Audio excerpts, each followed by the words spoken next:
आज नियाली महाविद्यालय 48तम प्रतिष्ठा उत्सव रे मु अतिथि भाव में जोगदेली। गोटे कथा जे वर्तमान नियाली कॉलेज दीर्घ 48 वर्ष पूर्व तैयारी होते एक पूर्णांग स्थिति रे पहुँची पारि नाही। एबे भी छात्र छात्री माने हॉस्टेल रहिला भलिया हॉस्टेल तैयारी है नहीं एवं आर जो पाचेरी तैयारी होवा कथा ये कथा मध्य तैयारी ही नहीं।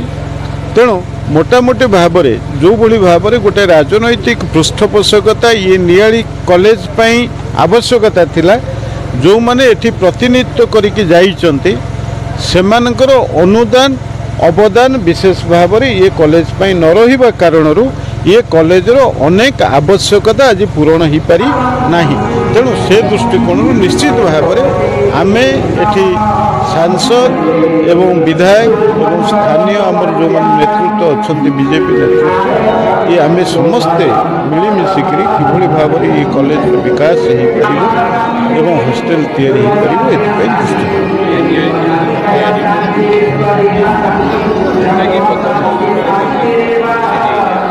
नहीं निश्चित भाव में जो कथार आवश्यकता अच्छी कॉलेज विभिन्न कथार आवश्यकता अच्छी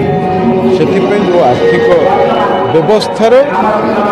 सुजोग तैयारी करने कथा से ये समस्त कथा को दृष्टि रखी और राज्य सरकार तरफ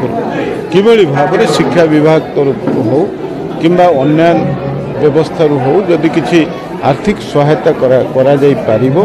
आमे से निश्चित चेष्टा करूँ एवं नियाली कॉलेज रो ये समस्त आवश्यकता पूरण को आखि आगे रखी आम कम कर। 48 वर्ष पर आपण नियाली कॉलेज आसते राखी बांधते पिला माने कौन केमती देखते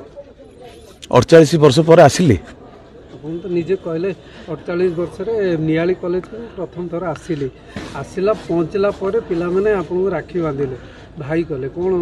केमती देखते ना यहाँ तो जो भाई बोले आज कले मु भावुची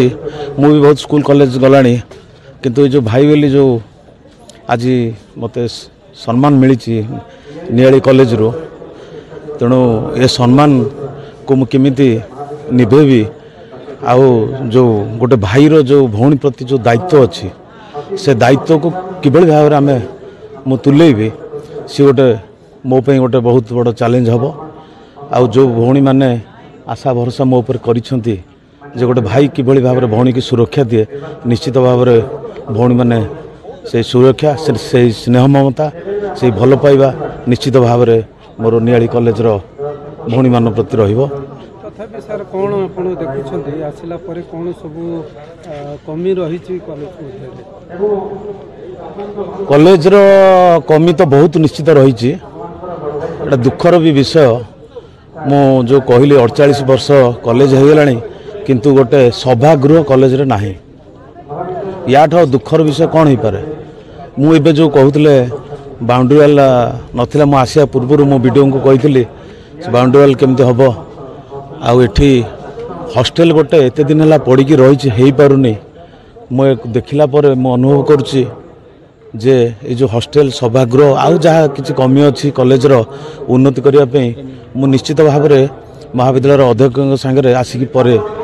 कथबार्ता करी कथबार्ता कलापर से जो भाया कहे आमर ए कले ये कॉलेज रो उन्नति हम निश्चित से आम पदक्षेप नेबो। आजबेस्ट घर दीर्घ दिन है रही आजबेस्ट घर केबे हटिबो कोन आपण जो 48 वर्ष कथा कहले आगुरी मो पूर्व बहुत नेतृवृंद थिले आपण जदि सही प्रश्न मत आज जो प्रश्न पचार कौन हम पुणी मत डेट भी मागी सारे कौ डेट्रे हम मुझे बड़ा आश्चर्य होची आपण से बोध हुए जदि एमती प्रश्न पचारि था आज आजबेस्ट घर न था एटा छात घर होता निश्चित विगत दिन जहाँ आगामी दिन में आपण तो दायित्ववान माने अनेक थर कही आम भी देखी गणमाध्यम भी प्रकाशित हो नियाली जहाँ जहाँ रही कमी रही आपड़ दूर करेंगे गोटे रोम नगरी तैयारी को 1000 वर्ष लगी मु जो कथाटा कही से दायित्ववान मु अच्छी तेणु नियाली रे जो कमी अच्छी नियाली कौन दरकार आपण खाली समय को टिके अपेक्षा करंतु मुझे जो 2-4 दिन तले 2 दिन तले बोध हुए मोटे नियाली सभा करी एवं नियालीर दलमत निर्विशेष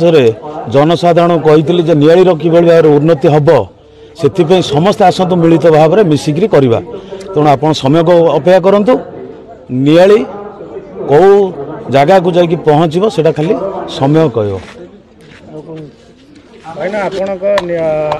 कॉलेज शिक्षा लाभ कर आज अंचल कॉलेज बहुत समस्या रही गुणात्मक शिक्षा व्यवस्था कथा कहते आपण सरकार कहते ये कॉलेज भित्तिभूमि जो अभाव रही समस्या रही कि गुरुत्व देवे कौन आवश्यकता रही नियाली कॉलेज देखो मु तो सर्वप्रथम आज नियाली महाविद्यालय 48तम प्रतिष्ठा उपलक्षे समस्त छात्र छात्री अध्यापक अध्यापिका एवं समस्त नॉन टीचिंग स्टाफ मानक मोर आंतरिक शुभेच्छा अभिनंदन ज्ञापन करुच्ची निश्चिंत भाव में जहाँ आपण कहले जे 48 वर्ष आज पाद थापी नियाली महाविद्यालय किंतु जो भली भाव में विकास हवा कथा विकास है नहीं कारण आप देखिए निमापड़ा कॉलेज पर जदि सबुठू कि सर्वपुरातन कॉलेज होची ए अंचल नियाली कॉलेज किंतु जो भली भाव में दीर्घ गोटे 24 वर्षर सरकार रहिले किंतु ता पूर्व बहुत सरकार रही मु कहा दोष देवाई चाहूनी किंतु आमर निश्चिंत कौटी ना कौटी राजनैतिक इच्छा शक्तिर अभाव रही आज नियाली कॉलेज अवहेलित रही तेणु आज आज आम आसीलु आज प्रतिष्ठा दिवस अतिथि जोगदेलु मान्यवर सांसद एवं मान्यवर नियाली विधायक आज निश्चिंत भाव में कॉलेजर समस्या प्रति अवगत हेले एवं ये जो डबल इंजिन सरकार अच्छी आज मोदी नेतृत्व केन्द्र में एवं मोहन चरण माझी नेतृत्व में राज्य में समस्त बीजेपी उभय सरकार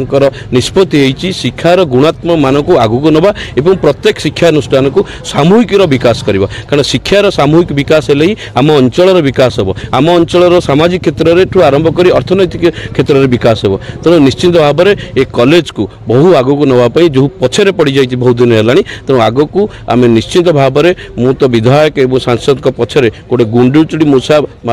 भली रहीकि ये कॉलेजर पुरातन छात्र हिसाब से ये कॉलेजर विकास को आगू नापी समस्त साहाय्य सहयोग करेंगे।